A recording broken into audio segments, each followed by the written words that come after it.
Terima kasih Anda masih bersama kami di Sindo Today. Pemirsa, gelombang panas ekstrim terus meluas dan melumpuhkan aktivitas warga di kota-kota besar seperti di Eropa. Di Madrid, Spanyol, warga berbondong-bondong memanfaatkan fasilitas air minum publik di berbagai sudut kota. Warga terlihat antri di sebuah pompa umum yang terpasang di seluruh penjuru kota.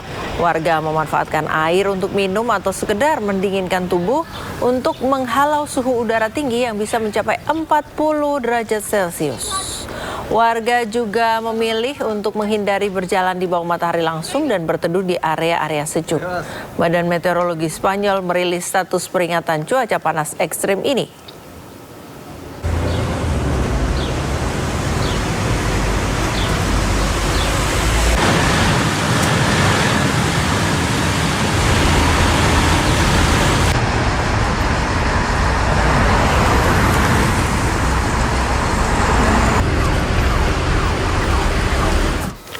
Sementara di Milan, Italia, gelombang panas ekstrim selama berminggu-minggu telah memicu lonjakan tajam panggilan darurat. Kasus heat stroke dan penyakit akibat gelombang panas lainnya menjadi laporan yang paling sering diterima oleh petugas. Inilah suasana yang menunjukkan para operator tanggap darurat yang sedang mengkoordinasikan respon darurat untuk mengerahkan ambulans dan memantau keadaan di penjuru Milan. Lonjakan terbesar terjadi pada hari Minggu lalu ketika jumlah panggilan darurat meningkat sekitar 30% dibandingkan dengan tingkat normal. Dengan berbagai gejala mulai dari kehilangan kesadaran singkat dan detak jantung cepat hingga demam tinggi dan suhu tubuh yang melonjak.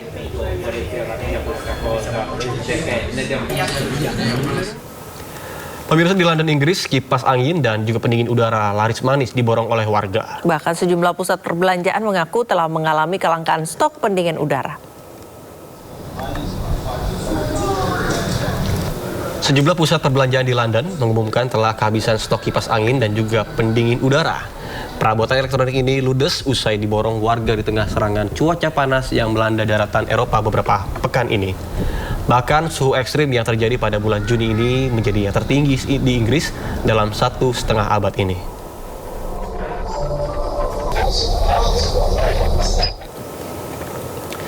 Pemirsa, di tengah gelombang panas ekstrim yang melanda Eropa, produk pendingin buatan Cina kini menjadi komoditas yang paling diburu di pasar global. Juru bicara Kemlu Cina, Mao Ning, membagikan video di akun media sosial soal tingginya permintaan konsumen Eropa akan produk perangkat AC buatan Cina.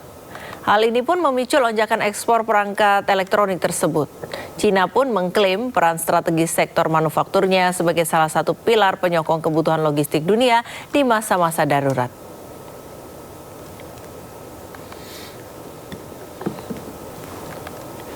Tidak hanya itu, China juga pamer inovasi terbarunya dalam mengatasi serangan cuaca panas. Sebuah kawasan pemukiman wilayah Yuncheng, Provinsi Shanxi, mendadak viral dan menyita perhatian dunia lewat inovasi unik sistem hujan buatan. Sistem berbasis instalasi pompa bertekanan tinggi ini bekerja dengan cara menyemprotkan air ke udara yang membentuk awan kabut buatan.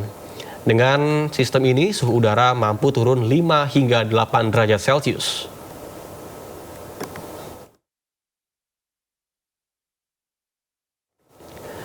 Pemirsa, 2 orang ditangkap setelah memanjat gedung Empire State di New York City pada hari Rabu waktu setempat. Aksi nekat ini dilakukan oleh Angelina Nicolau dan Ivan Kuznetsov yang dikenal secara daring dengan konten-konten aksi panjat yang menantang maut di berbagai gedung pencakar langit di seluruh dunia. Polisi mengatakan pasangan tersebut ditahan tanpa perlawanan dan menghadapi dakwaan termasuk perampokan, tindakan membahayakan, dan penyusupan.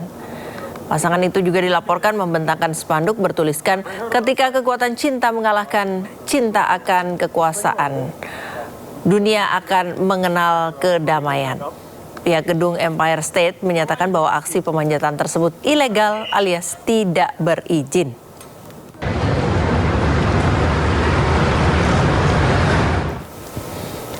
Pemirsa, meskipun terus digempur Israel dan Amerika Serikat, Iran tidak gentar. Kepada media setempat, Iran menunjukkan fasilitas militernya yang masih tegak berdiri. Pasukan Garda Revolusi Islam Iran kembali memamerkan fasilitas militer bawah tanahnya melalui media sosial.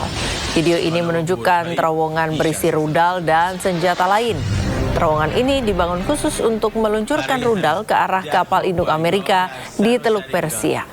Fasilitas ini sangat kokoh dan dirancang agar sulit dihancurkan oleh serangan udara musuh.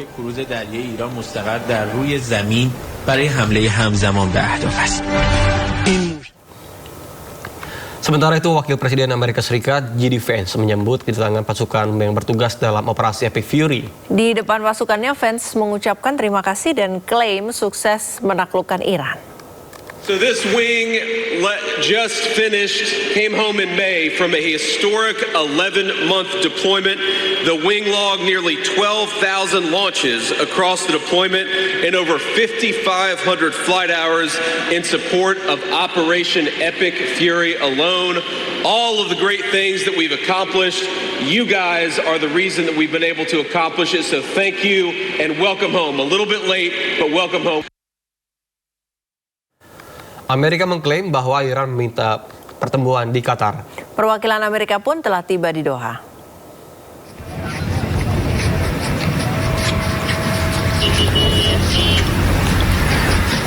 Pengumuman ini muncul setelah Iran mengadakan pembicaraan pertamanya dengan Oman mengenai pengelolaan Selat Hormuz. Sementara itu, perwakilan Amerika Serikat tiba di Doha, Qatar. Mereka berencana membahas kesepakatan lanjutan dengan Iran. Namun Iran dan Qatar mengatakan bahwa delegasi Amerika Serikat hanya akan bertemu dengan para mediator.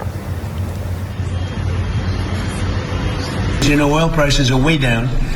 We hit $69 today. It was higher than that prior to the denuclearization of Iran fight that we have, which we're doing very well. There'll be a meeting on that tomorrow in Doha. And to go into Qatar. I think they've already left, or they're just about getting ready to leave. So we'll see how that goes. But we're doing very well on that front. But the meeting in Doha is going to be perhaps important, perhaps not. We're going to find out. But we're winning militarily. It's almost won militarily, I would say. And it's really very simple. It's the denuclearization of Iran. We don't want them to have a nuclear weapon, and they're not going to have a nuclear weapon. They've agreed to that in all fairness. Pernyataan Amerika Serikat dibantah Iran. Iran menegaskan tidak ada rencana bertemu dengan Amerika Serikat. اساساً برنامه‌ای برای دیدار با طرف‌های آمریکایی در هیچ سطحی در این چند روز آتی نداشتیم که بخوایم منصرف بشیم. از اول هم آقای غریب‌آبادی این رو اعلام کردن، هم بنده دیروز این رو صریحاً عرض کردم. آنچه که در دوحه در احتمالاً فردا انجام خواهد شد، گفتگو در مورد اجرای بندهایی از یادداشت تفاهم هست، از جمله بند مربوط به آزادسازی دارایی‌های محدود شده ایران که با طرف‌های قطری خواهد بود. لذا بازم تاکید می‌کنم هیچ نشستی در هیچ سطحی با طرف آمریکایی برای چند روز آینده ما برنامه‌ریزی نکردیم.